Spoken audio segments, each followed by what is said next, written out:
गीता का आरंभ युद्ध से नहीं, बल्कि अर्जुन के टूटने से हुआ था। हम खुद से सिर्फ एक ही सवाल पूछते हैं कि अब मैं किस दिशा में जाऊं? धर्म को अपनाएं या अधर्म को गले लगा लें? परिवार को चुने या अकेलेपन को? हर उलझन के बाद रास्ता मिलता है, बस कदम बढ़ाने की देर है। क्या आपने कभी सोचा है, भगवत गीता पढ़ते समय हम में से ज्यादातर लोग उसमें उलझ क्यों जाते हैं, जबकि कहा जाता है कि उसमें हर समस्या का समाधान है। अगर जवाब इतना आसान है तो समझना इतना मुश्किल क्यों लगता है? मैं भी उसी उलझन में थी और शायद उसी उलझन ने मुझे भगवत गीता तक नहीं, खुद तक पहुंचाया। नमस्ते और जय श्री कृष्ण दर्शकों। आज मैं आपको गीता का पहला अध्याय बहुत ही सरल और सहज भाषा में समझाने जा रही हूँ, ताकि आप सिर्फ शब्द ना सुने, बल्कि अर्जुन की उलझन और कृष्ण की शांति को अपने दिल से महसूस कर सके। कभी कभी हम जिंदगी में ऐसे मोड़ से गुजरते हैं जहां हर रास्ता कठिन लगने लगता है, मन दुविधा में पड़ जाता है, कदम रुक जाते हैं और हम खुद से सिर्फ एक ही सवाल पूछते हैं कि अब मैं किस दिशा में जाऊं। महाभारत का युद्ध भी ऐसे ही एक मोड़ से शुरू हुआ था और इसीलिए कहा जाता है कि गीता का आरंभ युद्ध से नहीं, बल्कि अर्जुन के टूटने से हुआ था। आइए गीता के पहले अध्याय को एक श्लोक की तरह नहीं, एक आईने की तरह देखें। क्या पता अर्जुन के सवालों में शायद आपके भी सवाल छिपे हो। गीता का पहला अध्याय कृष्ण के उपदेश से नहीं, एक चिंतित पिता के प्रश्न से शुरू होता है।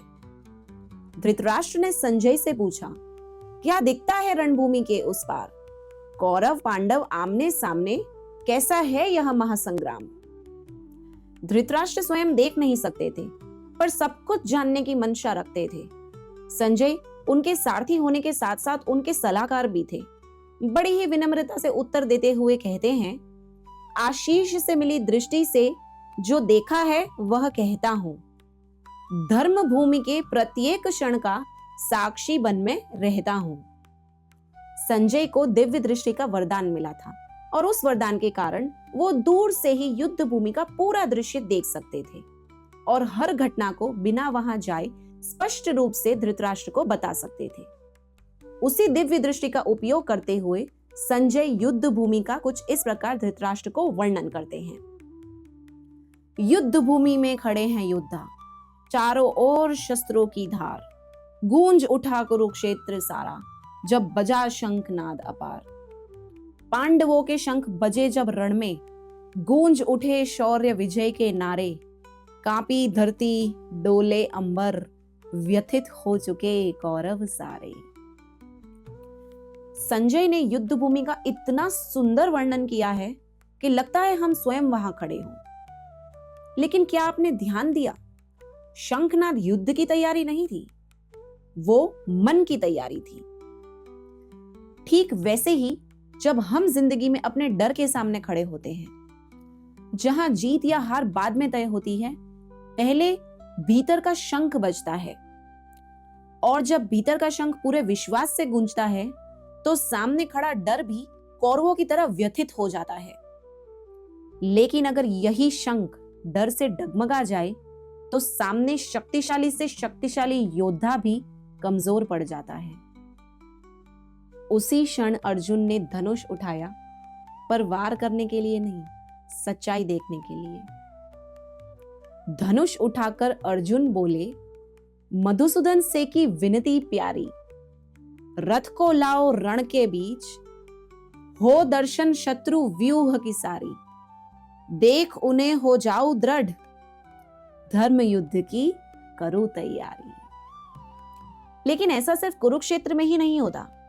असल जिंदगी में हमारे साथ ऐसा कई बार होता है जब हम कोई बड़ा कदम लेने जा रहे होते हैं, जैसे कोई नई नौकरी, कोई बड़ी जिम्मेदारी, कोई कठिन निर्णय या जिंदगी की कोई परीक्षा।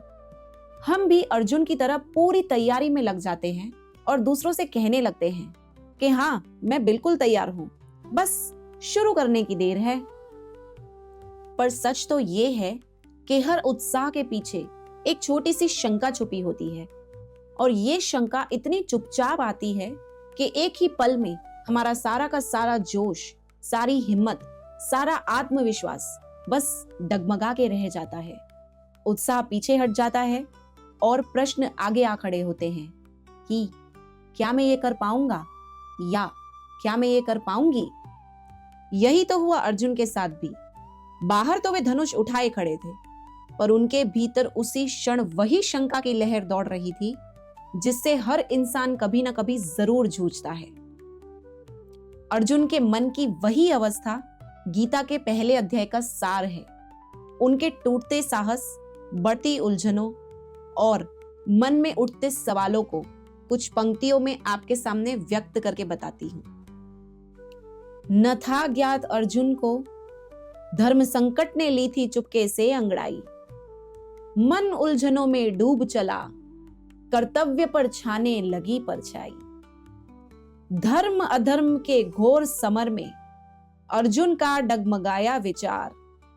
छूटा राज्य और सुख का लोभ, उलझन का था गहरा ज्वार। बंधु बांधव बने प्रतिपक्षी, जीवन में छाया गहन अंधकार।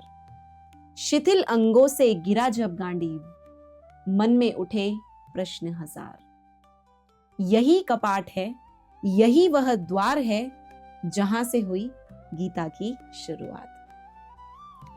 अर्जुन के धर्म संकट में उलझने से, बाहरी ताकत और साहस के बावजूद मन के डगमगाने से, परिवार, कर्तव्य और युद्ध के बीच में चुनने से, अपने ही रिश्तेदारों के साथ युद्ध करने की वास्तविकता से उनके मन में सवाल उठते हैं। क्या मैं सही हूं? क्या मैं सही कर रहा हूं? क्या मैं अपने कर्तव्य का पालन कर रहा हूं? ये सवाल ऐसी लहर बनकर उठते हैं कि अर्जुन का सारा जोश, सारी हिम्मत एक ही बहाव में बहा के ले जाते हैं। और उसके बाद अर्जुन के मुख से जो शब्द निकलते हैं वो युद्ध भूमि में खड़े किसी भी योद्धा, किसी भी शौर्यवीर को शोभा नहीं देते। यदि रण में मार दे मुझको धृतराष्ट्र के ये पुत्र सभी, अति प्रिय होगी वह मृत्यु, अपनों से होता युद्ध नहीं। शोक में डूबे अर्जुन ने तब त्याग दिया वीरों सा बल। रथ के पीछे मौन बैठे, नयन बहा रहे अश्रु जल। संजय के कथन में झलका अर्जुन का विषाद। संजय के कथन में झलका अर्जुन का विषाद। धर्म युद्ध के द्वार पर छाया मोह का विलाप।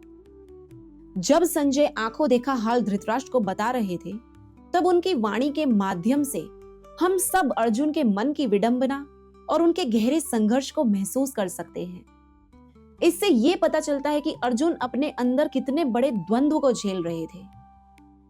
धर्म को अपनाएं या अधर्म को गले लगा लें, परिवार को चुने या अकेलेपन को, जीत को चुने या हार को स्वीकार करें, ऐश्वर्य और सुख को चुने या त्याग और कठिनाई से भरे जीवन को।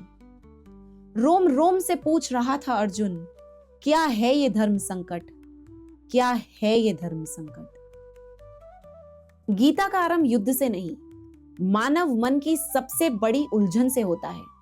क्योंकि जब मन टूटता है तभी ज्ञान अपनी रोशनी लेकर उतरता है। उसी क्षण कृष्ण मुस्कुराते हैं, क्योंकि जब प्रश्न सच्चे हो तो उत्तर स्वयं प्रकट हो जाते हैं। और यहीं अल्प विराम लगता है गीता के पहले अध्याय अर्जुन विषाद योग पर। जाने से पहले सिर्फ इतना कहूंगी, कुरुक्षेत्र की यही कथा है। जब मोह चढ़े सवार, ज्ञान वहीं से जन्म लेता जहां छूटे संशय भार। कृष्ण मुस्काए शांति पूर्वक, बोले मधुर विचार। यहीं तो गीता जन्मी थी, कुरुक्षेत्र के द्वार। अगर आपको ये वीडियो पसंद आया हो और गीता के बाकी के अध्याय भी आप सरल और सहज भाषा में समझना चाहते हैं तो मेरे चैनल को सब्सक्राइब करें और इस वीडियो को लाइक और शेयर करना ना भूलें। और याद रखिए, हर उलझन के बाद रास्ता मिलता है, बस कदम बढ़ाने की देर है। जय श्री कृष्ण।